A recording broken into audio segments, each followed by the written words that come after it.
전능하신 하나님께서 저와 여러분을 예배 자리로 불러내셨습니다. 하나님께 정직함으로 경배하십시다. 아멘. 성령님 마음으로 보내 내 몸을 감싸며 주어지는 평안함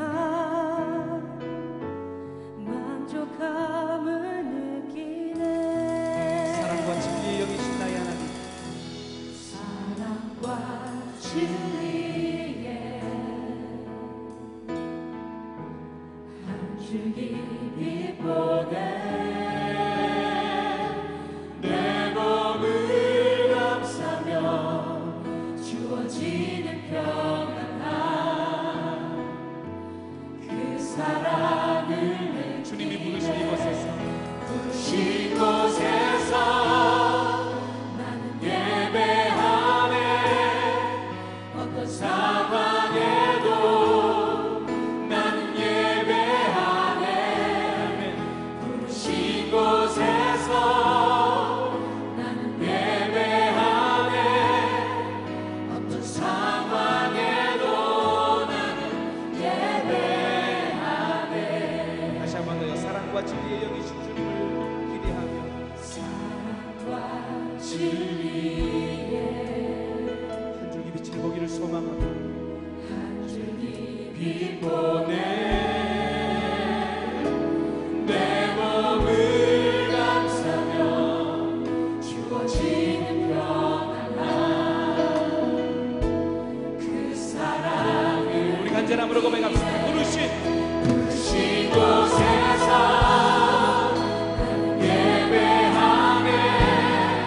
어떤 상황에도 나는 예배하네. 부르신 곳에서 나는 예배하네. 어떤 상황에도 나는 예배하네. 내가 걸어갈 때 길이 되고 내가 걸어갈 때 길이 되고 살아갈 때 삶이 되는 그곳에서 바로 이곳에서 예배하네. 내가 걸어갈 때 길이 되고 살아갈 때 삶이 되는 그곳에서 예배하네. 부르신 곳에서 예배하네. 어떤 상황에도 나는 예배하네. 부르신 곳에서 예배하네. 어떤 상황에도 나는 예배 우리 각자 정직한 마음으로 부르신 곳에 이곳에서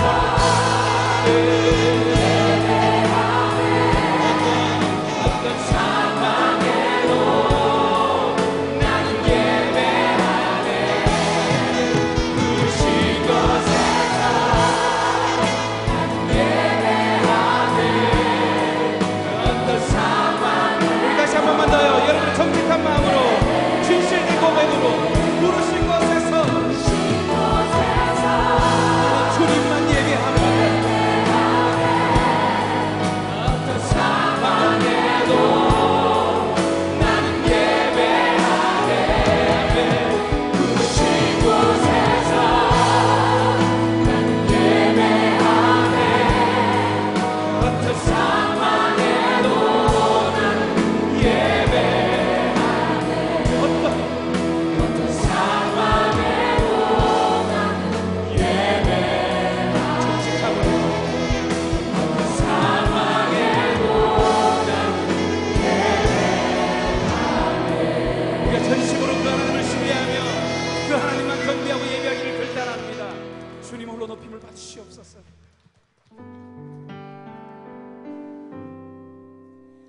예수의 이름으로 나는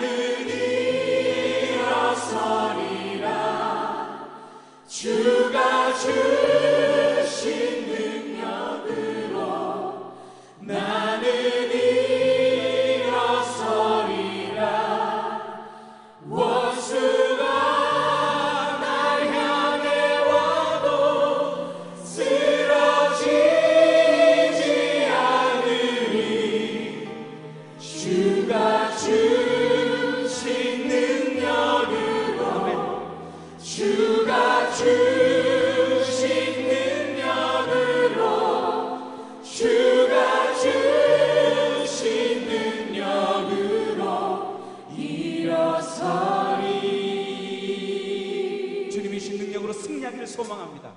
아멘. 힘차게 손뼉치며 고백합시다.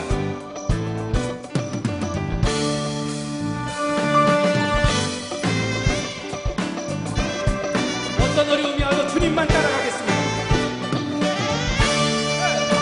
산을 넘어 험곡에 가도 빛 가운데로 걸어가면 주께서 항상 지키시기로 약속한 말씀 변치 않게 하늘의 영광 나의 맘속에 차고도 넘쳐 할렐루야를 힘차게 불러 영원히 주를 찬양하리. 힘차게 손뼉치며 끝까지 주님만 바라봅니다. 하늘의 영광, 하늘의 영광 나의 맘속에 차고도 넘쳐 할렐루야를 힘차게 불러 영원히 주를. 우리 자매님들 믿음으로 고백합시다. 잠깐만, 깜깜한 밤에 다닐지라도 주께서 나의 길 가시고 아멘.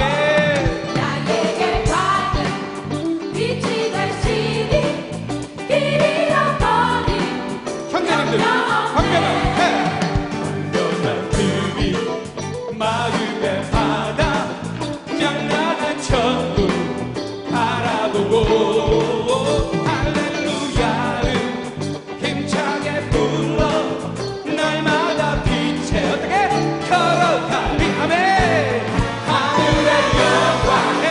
하늘의 영광 나의 맘속에 차고도 넘쳐 할렐루야를 힘차게 불러 영원히 주를 찬양하리.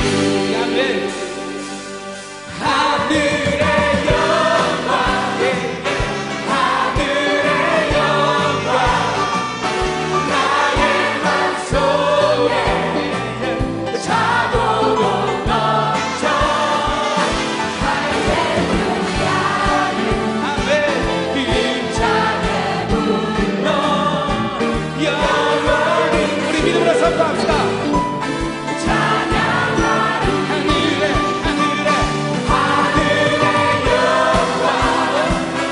하늘의 영광 나의 맘속에 차고도 넘쳐 할렐루야를 힘차게 불러 영원히 주를 찬양. 주님은 나의 목자이십니다. 함께 주는 내 친구 주는 내 친구 진실한 친구 아멘. 세상 끝까지 주를 믿으리. 주님은 내 목자, 주는 내 목자 선하신 목자 어디 가든지 함께 하시네. 주님의 믿음을 가지고 주의 믿음 갖고 홀로 걸어도 아멘. 난 주의 믿음 갖고 노래 부르네. 허풍 구름 몰아치고 하늘 덮어도 나 주의 믿음 갖고 실망치 않아. 믿음으로 선포합시다. 주는 주는 내 친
우리 주님의 힘을 의지하십시다. 그 주님, 광대하신 주님을 바라보십시다.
우리 다시 한번 입술을 열었습니다. 인생이 힘들고 고난이 겹칠 때에 주님여 날 도와 주소서. 우리 간절한 고백으로 외치는 이 소리 귀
기도하겠습니다.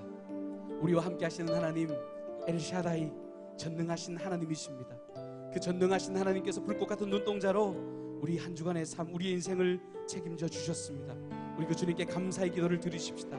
하나님 때문에 이렇게 숨쉬고 살아갈 수 있음을 고백하고 더불어 하나님의 그 뜻 가운데 가지 못했던 연약함도 우리 돌아보시면서 시간 정직한 마음으로 감사와 우리 고백의 기도로 하나님께 나아가겠습니다. 기도하겠습니다.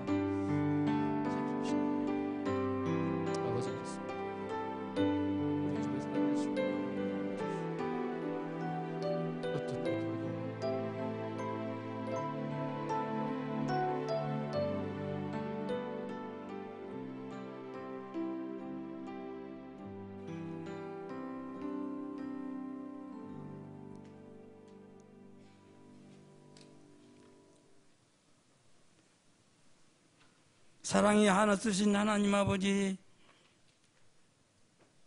지렁이 같은 저희들을 사랑하시사 오늘도 세상 길로 가지 아니하고 거룩한 성전의 예배 자리에 나올 수 있도록 믿음도 주시고 건강 주신 하나님 아버지 감사합니다.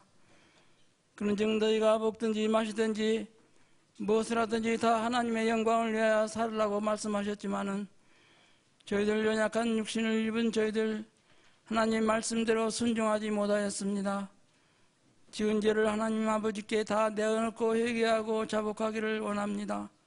우리 죄를 위하여 십자가에 달려 죽으신 주님을 믿는 믿음으로 오늘도 주께서 주님의 성전에 올라오게 하셨사오니 감사합니다. 하나님 아버지, 오늘도 주의 사자 목사님을 붙들어 주시옵소서. 가정에는 평안함을 주시고 교회를 위하여 기도할 때 응답해 주시옵소서. 특별히 연약한 성도들을 위하여 기도할 때 성도들이 평안함을 얻을 수 있도록 도와주시옵소서. 우리 교회 다음 세대가 부흥되게 하옵소서. 다음 세대를 위하여 기도하며 하나님의 말씀을 가르치는 교사님들을 축복하여 주시옵소서. 오늘도 주님의 성전에 함께 나와서 함께 예배하고 싶지만 몸이 연약해서 하지 못한 심령들을 위로하여 주시고 건강을 회복시켜 주시옵소서. 하나님 아버지, 우리 교회가 하나님의 거룩한 뜻을 이루어드리는 교회, 우리 교회 목회 사역을 통하여서 하나님만 기쁘시게 하는 우리 교회가 되게 하여 주시옵소서. 이 시간에도 시온성가대 찬양을 하게 하신 하나님 아버지, 그 찬양이 하나님 보좌 앞에 상달되게 하여 주시고 천사들의 화답이 있게 하여 주시옵소서. 사랑하시는 목사님, 오늘도 하나님의 말씀을 대언하십니다. 성령으로 충만함을 주옵소서. 말씀을 들을 때 저희들 성령 충만히 받는 귀한 시간이 되게 해주시고 하나님의 말씀이 저희 마음속 깊이 새겨져서 100배 열매를 맺을 수 있도록 도와주시옵소서. 오늘도 예배를 위하여 수고하는 모든 손길 심령마다 함께하여 주시고 주의 평안으로 함께하여 주시옵소서. 예배 시종을 하나님 아버지께만 의탁하옵고 예수님의 이름으로 기도드리옵나이다. 아멘.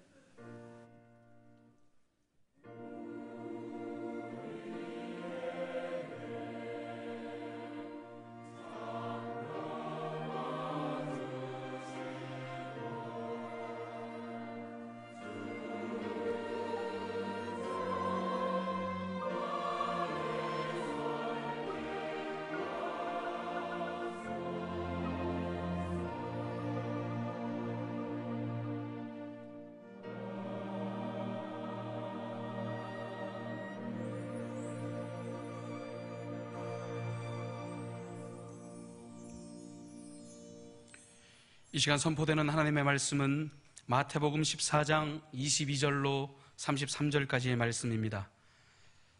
신약 성경 마태복음 14장 22절로 32절까지의 말씀입니다. 여기 하나님의 말씀이 있습니다. 예수께서 즉시 제자들을 재촉하사 자기가 무리를 보내는 동안에 배를 타고 앞서 건너편으로 가게 하시고 무리를 보내신 후에 기도하러 따로 산에 올라가시니라. 저물매 거기 혼자 계시더니 배가 이미 육지에서 술이나 떠나서 바람이 거스름으로 물결로 말미암아 고난을 당하더라. 밤 사경에 예수께서 바다 위로 걸어서 제자들에게 오시니 제자들이 그가 바다 위로 걸어오심을 보고 놀라 유령이라 하며 무서워하여 소리 지르거늘 예수께서 즉시 이르시되 안심하라 나니 두려워하지 말라. 베드로가 대답하여 이르되 주여 만일 주님이시거든 나를 명하사 물 위로 오라 하소서 하니 오라 하시니 베드로가 배에서 내려 물 위로 걸어서 예수께로 가되 바람을 보고 무서워 빠져가는지라.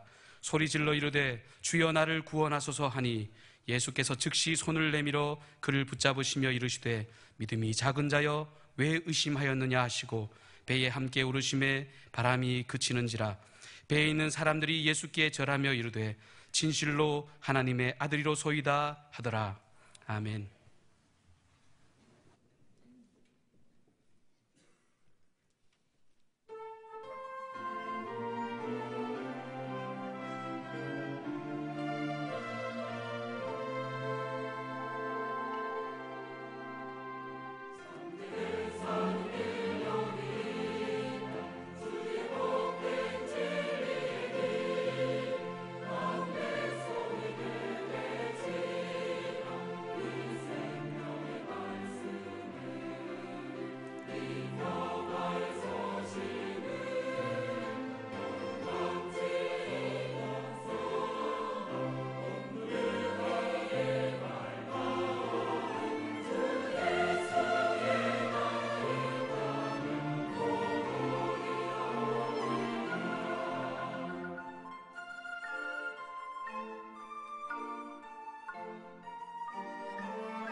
예, 여러분 반갑습니다. 우리 전우자에 있는 우리 성도들과 서로 인사함으로 교제하십시다. 반갑습니다. 축복합니다. 우리 인사합시다. 예, 교회 소식을 먼저 전하고 우리가 설교하도록 하겠습니다. 여러분 모두를 환영합니다. 특별히 새로 나오신 우리 성도님들 계시면 아직 등록하지 못하셨으면 예배가 마친 후에 우리 새가족 등록처에서 등록하시고 함께 신앙생활 해주시면 고맙겠습니다. 우리 두려움 이기는 믿음이라고 하는 시리즈 설교 계속 진행 중에 있는데 여러분의 가족, 여러분의 이웃들을 초청해서 말씀 들음으로 큰 힘을 얻으실 수 있기를 바랍니다.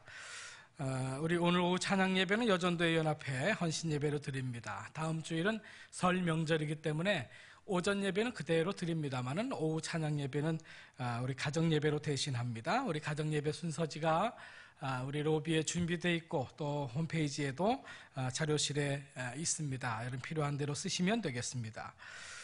교구 목자 모임, 이번 주 수요일에 교구 목자 모임 모입니다. 실버 목장 회원들은 차량 운행표를 로비에서 받아가실 수 있길 바랍니다. 다음 주 우리 그 교육부에서 우리 고봉익 교수팀과 함께하는 자기주도 학습 3기 프로그램 시작되는데 여러분의 자녀들 또 주변에 있는 학생들에게 많이 소개해줘서 많은 도움을 얻으실 수 있기를 바랍니다. 샤론 레이디스 싱어스 단원을 모집합니다. 우리 강성구 집사님 입원해 계십니다. 위에서 기도해 주실 수 있길 바랍니다. 우리 한 번 더 인사할까요? 우리 축복합니다. 반갑습니다. 축복합니다.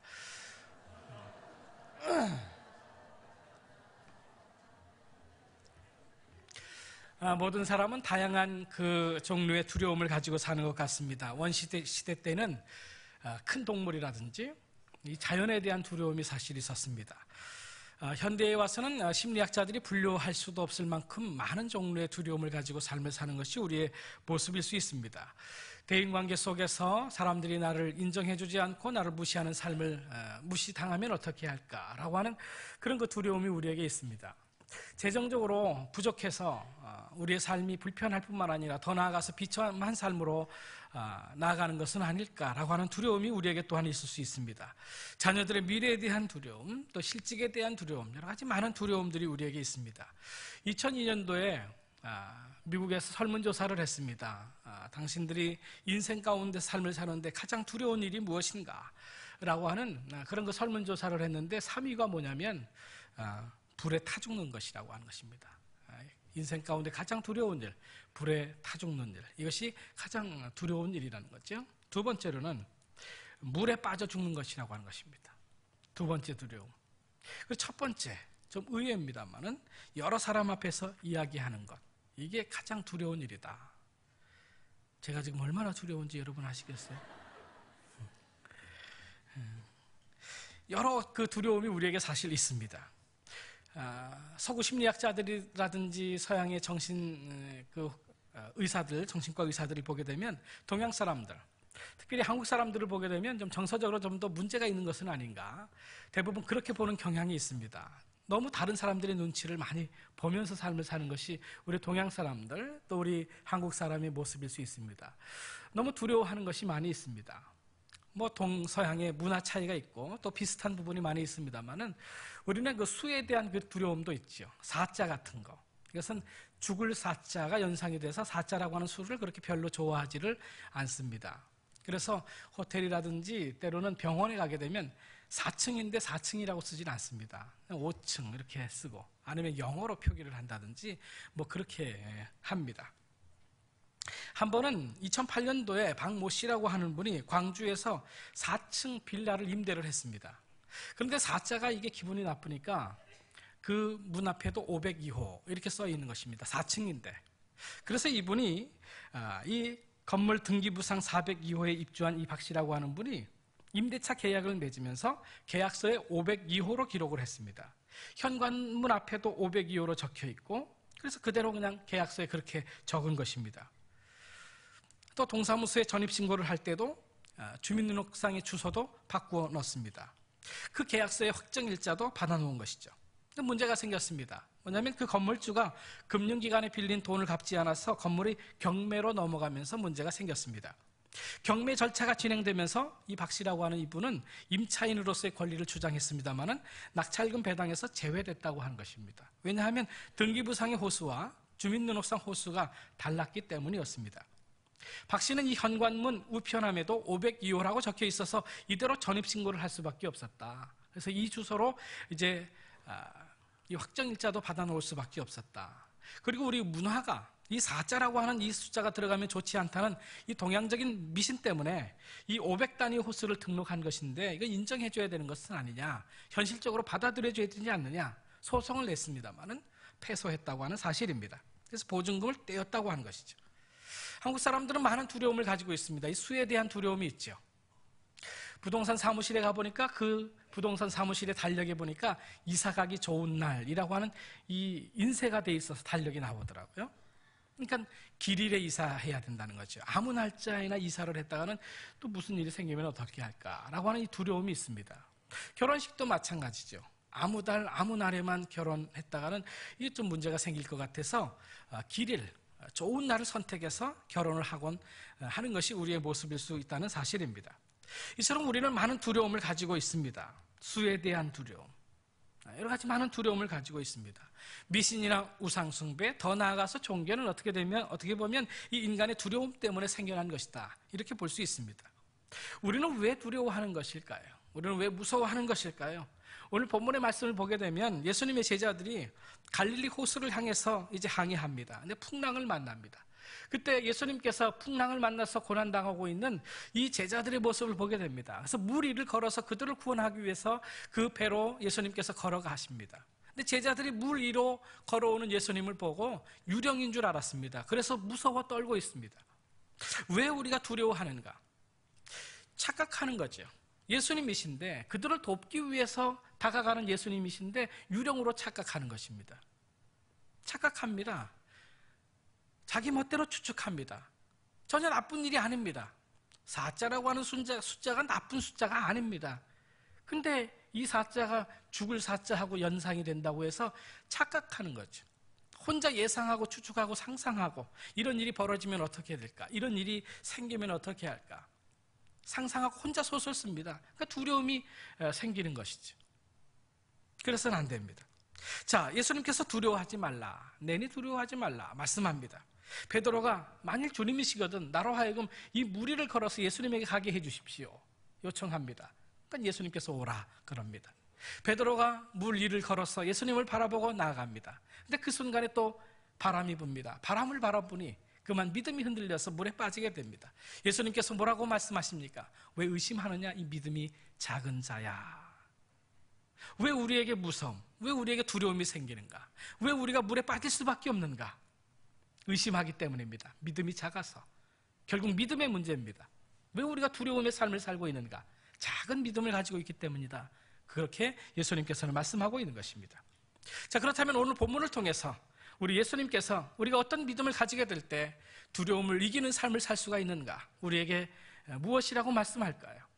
오늘 세 가지의 말씀을 드리려고 하는데, 첫 번째로는 인생의 풍랑으로 인해서 고난을 당할 때 주님께서 우리를 돕기 위해서 찾아오신다는 그런 믿음을 가져야 합니다. 자, 24절 말씀을 보게 되면 예수님의 제자들이 갈릴리 호수로 항해하는 중에 거스르는 바람이 불어서 물결로 인해서 고난을 당합니다. 25절 말씀에 보게 되면 예수님께서 그 현장에 찾아와 주시는 것을 보게 됩니다. 그렇습니다. 예수님께서는 우리가 풍랑으로 인해서 고난당할 때 그 고난의 현장에 찾아와 주신다는 사실을 알아야 됩니다. 성경을 가만히 보십시오. 하나님은 우리를 찾아와 주시는 분이라고 하는 사실을 알 수 있습니다. 오늘 본문의 이야기가 마가복음 6장에도 똑같이 기록되어져 있는데, 마가복음 6장 48절에는 한 단어가 더 첨가되어져 있습니다. 밤 4경쯤에 바다 위를 걸어서 저희에게 오사 그 다음에 지나가려고 하시매라고 하는 단어가, 어휘가 더 추가되어져 있습니다. 이것은 영어로 말하면 pass by, 그냥 지나갔다, 우리가 그렇게 해석할 수가 있는데, 그러나 헬라 말에는 그런 그 의미가 아닙니다. 발레코마이, 헬라어 단어는 그런 독특한 단어를 쓰고 있습니다. 이 단어는 하나님께서 어떤 그 중요한 의도, 중요한 목적을 가지고 그 한 사람의 삶의 장 안에 뛰어들어오시는 것, 그런 그 의미가 담겨져 있다는 사실을 알아야 됩니다. 구약 성경에 보게 되면 하나님께서 이 모세 옆으로 지나가심에 이런 그 말씀이 나옵니다. 그것은 무엇입니까? 모세 옆을 그냥 지나갔다는 얘기입니까? 그렇지 않습니다. 모세의 삶 가운데 뛰어오셔서 어떤 목적이 있어서 모세를 통해서 행하시려고 하는 그 하나님의 목적이 있어서 어떤 의도가 있어서 모세의 인생에 뛰어 들어오시는 그 하나님의 모습을 우리에게 묘사해 주는 것이라고 볼 수가 있습니다. 엘리야 선지자에게도 마찬가지였습니다. 이 엘리야 옆에 지나가심에 이런 성경이 나옵니다. 역시 마찬가지죠. 여러분, 그렇다고 한다면 주님께서는 오늘 이 마가복음에서 기록된 지나가심의 이 단어의 의미를 통해서 이 베드로가 경험하고 있었던 이 상황은 예수님이 다 알고 있었던 상황입니다. 그래서 의도적으로 이와 같은 상황을 통해서 어떤 목적을 가지고 어떤 일을 행하시려고 예수님께서 지금 이들에게 찾아와 주신 것이라고 볼 수가 있습니다. 주님은 고난당하는 자들을 찾아오십니다. 여러분, 발명왕 토마스 에디슨을 잘 알 것입니다. 그는 신앙이 좋았던 사람인 것 같습니다. 에디슨이 이 세상을 떠나게 됐을 때 1주년 생일이 돼서 그 큰 축하 행사가 있었습니다. 축하 행사 때 재미있는 프로그램을 하기로 했습니다. 그가 죽기 전에 사용하던 책상, 이 테이블 서랍을 열어보는 그런 그 행사를 기획했습니다. 그가 죽기 전에 사용하던 테이블 서랍을 열었습니다. 근데 아무것도 없었어요. 근데 종이 한 장만 남겨져 있었습니다. 근데 거기에 이렇게 쓰여져 있었다고 합니다. 캄캄하고 어려울 때는 요나를 생각하라 하는 글귀가 쓰여져 있었다고 합니다. 요나는 바다에 빠졌고 큰 고래에 삼킴을 당한 사람이 아닙니까? 폭풍이 불수록 그 요나를 생각하라, 그 말입니다. 요나는 폭풍 속에서, 이 바다 속에서, 큰 고래 속에서 하나님을 만난 사람 아닙니까? 하나님께서 그를 찾아와 주셨죠. 그렇습니다. 우리는 어두우면 어두울수록, 힘들면 힘들수록, 폭풍이 심하게 불면 불수록 우리를 찾아와 주시는 주님을 만나야 합니다. 풍랑이 있는 이유가 있습니다. 우리 인생길에 폭풍이 다가올 수 있습니다. 폭풍 가운데 괴로워하며 노를 저을 때가 있다는 사실입니다. 근데 우리 주님께서는 그때 우리를 찾아와 주신다는 사실이에요.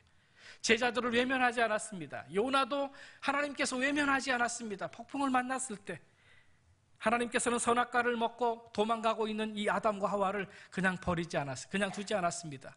그를 찾아오셨어요. 아담아, 아담아, 너가 어디 있느냐? 풍랑으로 인해서 우리가 고난을 당할 때 그냥 우리를 버려두시는 분이 아니라고 하는 사실이에요. 우리를 찾아와 주신다는 사실을 우리가 알아야 됩니다. 하늘 보좌를 다 버리시고 이 세상의 죄악으로 말미암아서 허덕이는 삶을 사는 우리를 구원하시기 위해서 이 땅에 찾아오신 그 주님, 여러분, 이것이 복음이 아니겠습니까? 주님께서 우리를 위해서 이 땅까지 찾아오셨다는 사실을 우리가 알아야 됩니다. 폭풍을 만나면 사람들은 다 도망갈 수 있을지 모르겠습니다. 회사도 가정도 심지어는 사랑하는 사람도 친구도 떠나갈 수 있습니다. 그러나 주님께서는 풍랑을 만난 사람을 찾아와 주신다는 사실이에요. 요한복음에 보게 되면 남편을 5섯이나 바꾸어가면서 삶을 살았던 그 여인, 아무도 상대해주지 않아서 사람을 피해서 땡볕에 물을 길러 나오던 그 여인, 가족으로부터도 버림받은 이 사마리아 여인을 예수님께서는 찾아가 주셔서 그를 치유해 주시고 회복시켜 주시고 구원해 주십니다. 마지막 그 희망이었던 아들이 죽고 절망 가운데 처한 나인성 과부를 찾아와 주셔서 그 아들을 살려주지 않습니까? 12의 혈루증으로 모든 재산 다 잃어버리고 정말 죽음만을 기다리고 있었던 이 혈루증 여인, 이 여인을 찾아와 주셔서 고쳐주십니다. 사람들로부터 비난받는 이 삭개오, 주변의 사람들은 다 그를 떠났습니다. 많은 돈을 벌기는 했지만 너무 외롭고 너무 서러웠습니다. 예수님이 오신다는 소문을 듣고 예수님을 직접 만날 그런 용기는 생기지 않고 그 여리고로 가서 나무 위에 올라가서 예수님 지나가는 모습이라도 지켜봐야 되겠다 생각했던 이 삭개오를 주님께서는 찾아오십니다. 주님께서 그 삭개오 앞에 가셔서 내려오너라, 내가 오늘 너의 집에 찾아가야 되겠다, 내가 오늘 너의 집에 유하여야 되겠다. 예수님께서 그를 찾아가 주시지 않습니까? 모든 사람들로부터 버림받은 한세시병 환자를 찾아가 주셔서 그를 고쳐주셨던 주님, 여러분, 성경을 보게 되면 처음부터 끝까지 고난당하고 어려움 당하는 사람을 찾아와 주시는 그 주님의 모습을 우리는 발견할 수가 있다는 사실을 알아야 됩니다. 오늘 27절을 다시 보십시오. 예수님께서 풍랑을 만나서 고난 가운데 있는 그들을 찾아가 주십니다. 그리고 말씀하십니다. 예수님께서 즉시 이르시되 안심하라, 나니 두려워하지 말라. 그래서 저는 등심보다 안심을 좋아해요. 내 곁에서 나와 함께 동행해 주시는 이 예수님에 관해서 어거스틴은 우리에게 이렇게 말씀해 줍니다. 예수님은 파도를 밟고 오셨다. 그와 같이 예수님은 인생을 뒤엎는 모든 환난을 발 아래 밟아 버리신다. 그리스도인들이여 어찌 두려워하는가? 라고 말씀합니다. 이사야서는 이렇게 말씀합니다. 내가 물 가운데로 건너갈 때 내가 너와 함께하고 내가 강을 건널 때에도 물이 너를 침몰시키지 못할 것이다. 내가 불 속을 걸어가도 그을리지 않을 것이며 불꽃이 너를 사르지도 못할 것이다. 사랑하시는 성도 여러분, 지금 풍랑을 만나서 고난 가운데 있으신 분이 계신가요? 계속되는 시련이 있으십니까? 계속되는 풍랑. 그래서 다음에는 또 어떤 풍랑이 일고 다음에는 또 어떤 고난, 어떤 시련이 계속될까? 걱정하고 염려하고 두려움 가운데 있으신 분이 계십니까? 계속되는 시련 가운데 있는 저와 여러분을, 그 고난을 다 지켜보고 계시고 그 고난 가운데서 우리를 구원하시기 위해서 우리를 찾아와주시는 그 주님, 그 주님을 믿는 믿음으로 이 두려움을 이기시는 저와 여러분 되기를 주님의 이름으로 축원합니다. 두 번째로는 우리가 두 마음을 품지 말고 예수님만 바라봐야 돼. 예수님만 믿고 예수님만 의지해야 합니다. 27절에 예수님께서 두려워하는 제자들을 향해서 내니 두려워하지 말라 말씀합니다. 28절에 베드로가 예수님에게 요청하죠. 만일 주님이시면 나로 하여금 물 위로 걸어서 주님께로 가게 해주십시오. 29절의 말씀 보게 되면 오라, 예수님께서 말씀하십니다. 베드로가 예수님에게 걸어갑니다. 30절의 말씀 보게 되면 그 순간 바람이 부니까 바람을 봅니다. 그래서 물에 빠집니다. 두 마음이 된 것이죠. 예수님만 바라보고 믿음으로 걸어가면 되는데 바람이 부니까 그 풍랑을 바라보게 됐을 때 넘어집니다. 물에 빠집니다. 예수님께서 무엇이라고 말씀하십니까? 31절의 말씀을 보게 되면 믿음이 작은 자여 왜 의심하였느냐? 왜 의심하였느냐? 이 말은 마음이 나누어졌다는 그런 의미를 가지고 있는 것입니다. 왜 두 마음을 가졌느냐? 그 말입니다. 칼바르트라고 하는 독일 신학자는 이렇게 얘기합니다. 예수님과 바람, 예수님과 현실 생활, 예수님과 세상 정력, 예수님과 고난 등 예수님과라는 말의 이 and가 우리 생활에 있기 때문에 실패하는 것이다 말합니다. 예수님만 바라봐야 되는데 예수님과 바람을 동시에 바라봅니다. 예수님을 보고 또 현실의 이 어려운 생활, 이 어려운 환경을 바라봅니다. 그러니 실패한다는 것입니다. 예수님만 바라보라는 것입니다. 예수님이면 예수님이지 예수님과 또 다른 것을 붙여서는 안 된다는 것이죠. 하나님만 바라보든지 세상만 바라보든지 그렇게 하라는 것입니다. 옛날에 어떤 부잣집에 무남동녀가 있었습니다. 귀엽게 잘 키워서 이제 시집 갈 때가 됐습니다. 그래서 동쪽에 사는 중매쟁이가 와서 말합니다. 어르신, 이 동쪽 우리 동네 신랑감이 있는데 집안이 굉장히 부자입니다. 근데 한 가지 흠이 있긴 있습니다. 신랑감이 좀 모자랍니다. 근데 며칠 후에 서쪽에 있는 중매쟁이가 또 찾아와서 얘기합니다. 서쪽에 좋은 신랑감이 있는데 그 사람은 인물이 참 좋고 아는 것도 많고 참 괜찮은 총각입니다. 그런데 흠이 하나 있는데 좀 가난합니다. 그러니까 이 처녀의 아버지가 고민이 됐습니다. 그래서 그 딸을 불러서 직접 물어봅니다. 너는 동쪽 사람이 마음에 드니 서쪽 사람이 마음에 드니? 딸이 대답을 하지 않아요. 그래서 아버지가 다시 얘기합니다. 아가야, 말하기가 거북하면 행동으로 표시해라. 동쪽 사람이 좋으면 오른손을 들고 서쪽 사람이 좋다고 생각하면 왼손을 들어라. 그러니까 이 딸이 두 손을 벌쩍 들어요.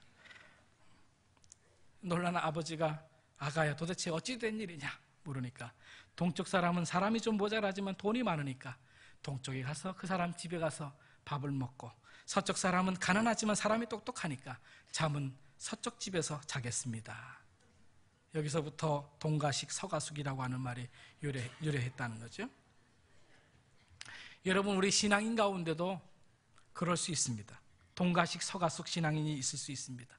하나님과 세상, 하나님만 바라보고 하나님만 의지해야 되는데 교회와 세상 이 양다리를 걸치고 힘들면 교회 하나님 찾아와서 기도하고 괜찮아지면 세상의 쾌락 가운데 삶을 살고 있는 그런 사람들이 얼마나 많이 있는지 모릅니다. 신앙인이면 신앙인답게 세상 등지고 예수님만 바라봐야 합니다. 왜 베드로가 바다에 빠졌습니까? 예수님만 바라보지 않았기 때문에 그래요. 우리 인생을 살다가 계곡에 빠질 때가 있습니다. 그때도 우리는 예수님만 바라봐야 합니다. 예수님만 의지해야 합니다. 사랑하는 성도 여러분, 우리에게 아직 이 고난의 파도와 풍랑이 일고 있으십니까? 그러나 그 중에서도 예수님만 바라보십시다. 두 마음을 품고 의심하지 말고 폭풍을 잠잠케 하시고 우리를 구원해 주시기를 기뻐하시는 원하시는 그 예수님만 바라봄으로, 예수님만 의지하는 그 믿음으로 두려움에서 승리하는 저와 여러분 되기를 주님의 이름으로 축원합니다. 마지막 세 번째로, 풍랑을 통해서 신앙이 성숙하게 됨을 믿어야 합니다. 성경을 보게 되면 시험, 시련, 연단이라고 하는 단어가 200번 이상 나옵니다. 왜 이런 고난과 풍랑이 일어나는가?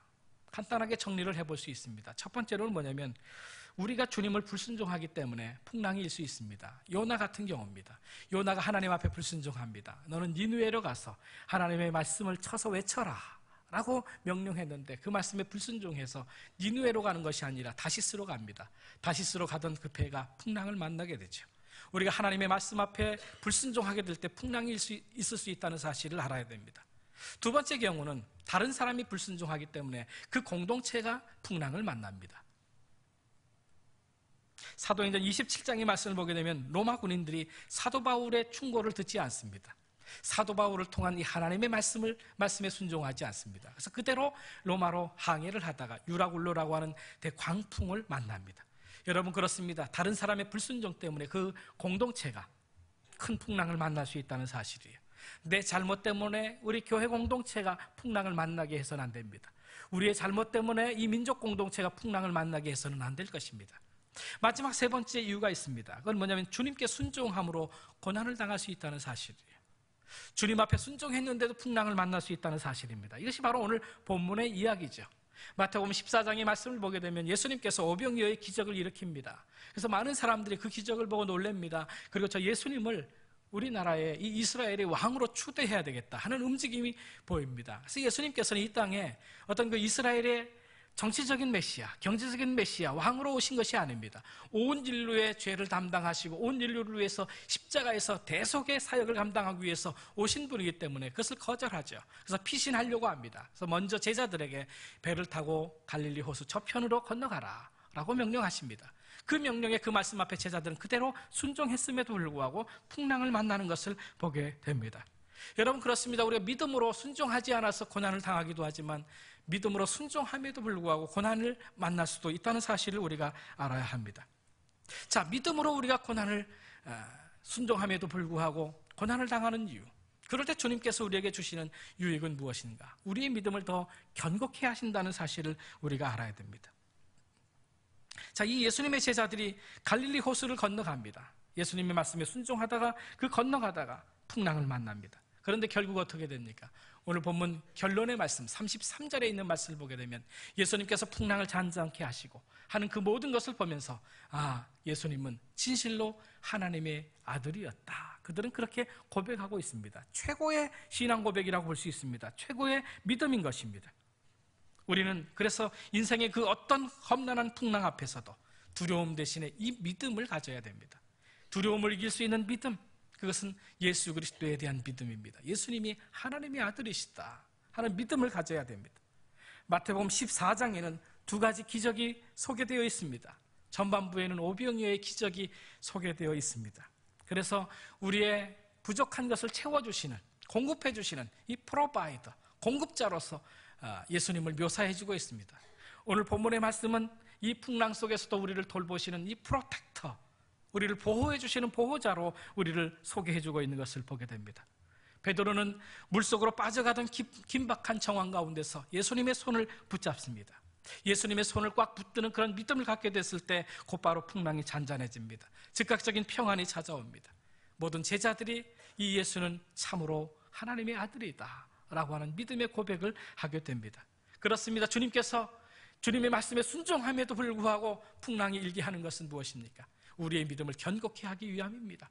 우리의 믿음을 무너뜨리려고 하는 것이 아니라 우리의 믿음을 굳건하게 세워서 그 믿음을 통해서 그 어떤 환경에서도 이 두려움을 이기며 삶을 살게 하기 위한 하나님의 계획이 있음을 우리가 알아야 됩니다. 말씀을 마치려고 합니다. 여러분은 요즘 어떤 풍랑으로 인해서 지금 고난당하고 계십니까? 이 고난당할 때 우리는 어떻게 해야 될까요? 믿음만이 두려움을 이기는 그런 삶을 살 수가 있는데 우리는 어떤 믿음을 가져야 될까요? 첫 번째로 주님은 우리의 인생의 풍랑으로 인한 이 고난의 현장에 찾아와 주셔서 우리를 돕기를 원하시는 분임을 믿어야 합니다. 그 믿음을 가져야 합니다.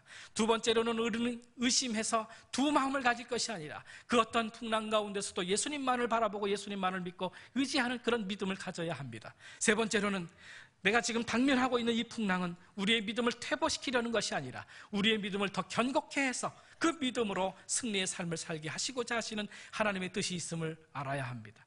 그래서 베드로는 이와 같은 기적을 체험한 이 베드로는 나중에 자신의 경험을 토대로 해서 우리에게 이렇게 말씀합니다. 베드로전서에 이렇게 말씀합니다. 그러면 모든 은혜의 하나님 곧 그리스도 예수 안에서 여러분을 그분의 영원한 영광 가운데로 부르신 분이 잠시 고난받는 여러분을 친히 온전하게 하시고 굳건히 세우시고 강하게 하시고 견고하게 하실 것입니다 라고 우리에게 말씀합니다. 여러분, 그렇습니다. 주님의 말씀에 순종하며 삶을 삶에도 불구하고 왜 나에게 풍랑이 이런가? 여러분, 그것은 우리에게 믿음을 더 견고케 하여서 그 믿음으로 두려움을 이기며 승리하며 삶을 살게 하시고자 하시는 하나님의 은총이라고 하는 사실을 알아야 합니다. 사랑하는 성도 여러분, 어떤 풍랑으로 지금 힘드신가요? 그 풍랑을 통해서 우리의 믿음을 주님께서 더 견고케 하시기를 원하신다는 사실이에요. 여러분과 저의 믿음이 더 굳건해지고 견고해져서 그 어떤 두려움에도 불구하고 그 두려움을 이기며 승리하시는 저와 여러분 되기를 주님의 이름으로 축원합니다. 기도하겠습니다. 우리 인생을 섭리하시고 인도하시는 주 하나님, 오늘 귀한 말씀 주시니 감사함을 드립니다. 우리는 참 많은 이유로, 말도 안 되는 이유로 두려움 가운데 삶을 사는 그런 연약한 존재임을 주 앞에 고백합니다. 특별히 계속되는 시련을 만날 때, 계속되는 고난을 만날 때 우리는 두려워하면서 삶을 살 수밖에 없습니다. 주님, 이런 시련과 고난을 만날 때 주님 우리에게 믿음을 주시되 우리를 찾아와 주셔서 우리의 그 고난을 넉넉히 해결해 주시는 주님을 온전히 믿는 그런 믿음으로 살게 하여 주시옵소서.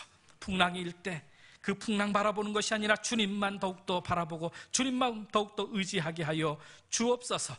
주님의 말씀 앞에 순종하는 삶을 삶에도 불구하고 고난을 당할 때 우리의 믿음을 견고케 하시려고 하는 하나님의 그 계획을 믿고 하나님 우리의 믿음이 견고해져서 그 어떤 두려움의 상황 속에서도 그 두려움을 이겨내며 승리하며 살아나가는 우리 모두 되게 해 주옵소서. 예수님의 이름으로 기도하옵나이다. 아멘. 이 시간에 우리 특성을 듣는 시간을 가지도록 하겠습니다. 우리 항해자라고 하는 찬양인데 가사에 큰 은혜를 받으실 수 있길 바랍니다.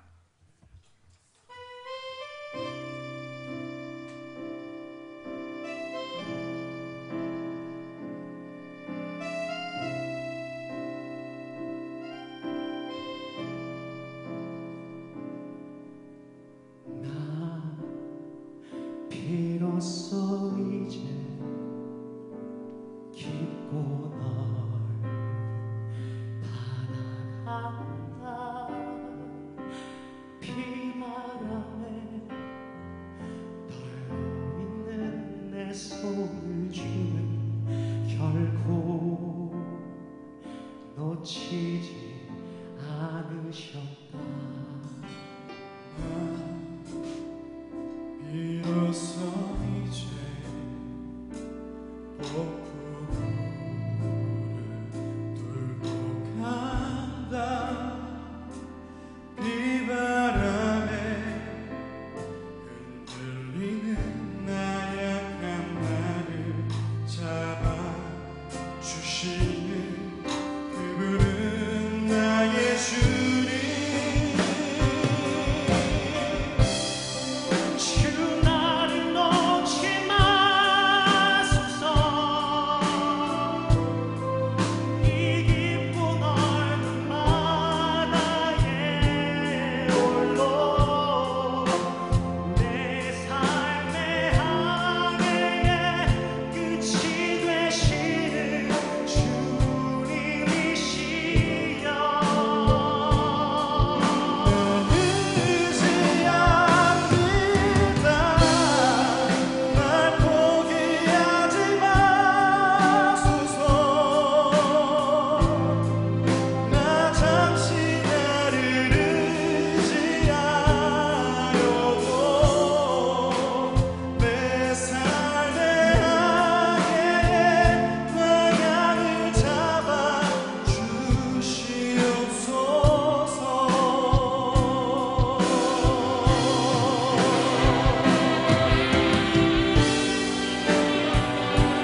시간 우리 다 같이 일어나셔서 우리 합심으로 기도하는 시간을 가지기를 원합니다.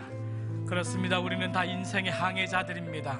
하나님 앞에 기도하십시다. 하나님, 주님, 내 손을 놓지 마옵소서. 끝까지 내 손을 붙들어 주옵소서. 주님, 우리를 포기하지 마옵소서. 끝까지 주님, 우리를 사랑해 주시고 우리를 도와주옵소서. 기도하시길 바랍니다. 큰 병 가운데 있는 성도들이 있다면 하나님, 내 손을 붙들어 주옵소서. 질병 가운데서 나를 놓지 마시고 끝까지 나를 지켜주시고 강건케 해주옵소서. 기도하시길 바랍니다. 사업을 위해서 기도하는 성도님들, 하나님, 내 이 사업을 포기하지 마옵소서.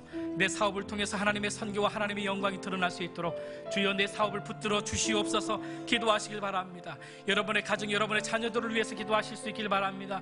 하나님, 우리의 가정을 끝까지 포기하지 마시고 붙들어 주옵소서. 우리의 자녀를 포기하지 마옵시고 붙들어 주옵소서. 여러분 기도하실 수 있길 바랍니다. 우리 두 손 들고 주여 세 번 부르고 기도합니다. 주여! 주여! 주여!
주님, 우리 성도들 가운데 여러 풍랑을 만나서 두려움 속에 있는 성도들이 있습니다. 주님, 우리 성도들의 손을 놓치지 마시고 끝까지 우리 성도들의 손을 붙들어 주시옵소서. 하나님 아버지, 특별히 육신적인 질병 때문에 아버지 하나님 두려워하며 기도하는 성도가 있습니다. 뇌수술을 받아 하나님 아버지 병원에 입원해 있는 성도가 있습니다. 주께서 그 손을 붙드셔서 깨끗이 고쳐 주시옵소서. 세 차례의 척추 수술 후에 회복을 위해서 기도하는 성도가 있습니다. 성령의 치료의 광선을 받으셔서 속히 회복되게 하여 주시옵소서. 뇌졸중으로 췌장에 또 결핵균이 생겨서 장염으로 입원한 그런 성도들, 여러 하나님 육신 연약한 성도들이 많이 있는데 주님, 저들을 포기하지 마옵시고 끝까지 붙드셔서 회복되게 하셔서 하나님의 나라를 위해서 쓰임받게 하여 주시옵소서. 성도들의 사업을 위해서 기도합니다. 직장을 위해서 기도합니다. 하나님, 새로운 거래처와 잘 체결되고 운영될 수 있도록 기도하는 성도가 있는데 그대로 주님, 기도하는 대로 이루어지게 하여 주시옵소서. 사업장의 운영을 위해서 기도하는 성도들이 많이 있습니다. 사업의 번영을 통해서 그 사업으로 인해서 하나님의 영광이 나타나게 하여 주시옵소서. 우리 성도들의 가정을 주님 포기하지 마옵소서.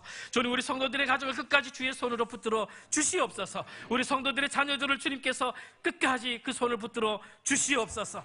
하나님 고3 수험생 자녀의 대학 진학을 위해서 기도하는 성도가 있습니다. 그들의 앞날을 주님께서 지켜주시고 이끌어주시고 인도하여 주시옵소서. 하나님 이혼 이후에 하나님 가슴 아파하는 성도가 있는데 하나님 그를 위로해 주옵소서. 그를 포기하지 마옵시고 그를 끝까지 붙들어 주시옵소서. 새댁의 제사를 추도 예배로 드리기를 원해서 기도하는 성도가 있습니다. 그 기도대로 믿음의 가정, 믿음의 가문이 되게 하여 주시옵소서. 딸의 임용고시 합격으로 인해서 하나님 앞에 감사하는 가정이 있는데 더 많은 감사가 그 가정에 하나님 넘치게 하여 주시옵소서. 가족의 영혼 구원을 위해서 기도합니다. 하나님 그들을 포기하지 마옵소서. 하나님의 백성, 하나님의 성도, 하나님의 자녀로 그들을 세워 주시옵소서. 하나님 이 시간 하나님을 예배하면서 귀한 예물을 드렸습니다. 하나님 이 예물 주님을 의지하는 믿음으로 드렸습니다. 물질을 바라보고 물질을 의지하는 것이 아니라 하나님만을 바라보기로 결단하는 그런 믿음을 가지고 드렸사오니 저들의 믿음대로 갚아주시고 축복하여 주시옵소서. 세상으로 나갑니다. 세상은 참으로 만만치 않습니다. 하나님 여러 가지 풍랑으로 우리를 자꾸 흔들어댑니다. 그럼에도 불구하고 우리가 주님만 바라보고 주님만 의지하는 믿음으로 말미암아 두려움을 이겨내며 승리하는 우리 모든 성도들 되게 해 주옵소서. 지금은 우리 구주 예수 그리스도의 은혜와 하나님 아버지의 변함없으신 사랑하심과 성령님의 도우심과 축복하심이 예배하고 돌아가는 주의 사랑하는 모든 성도들 위해 이제부터 영원까지 함께 계시옵기를 간절히 축원하옵나이다. 아멘.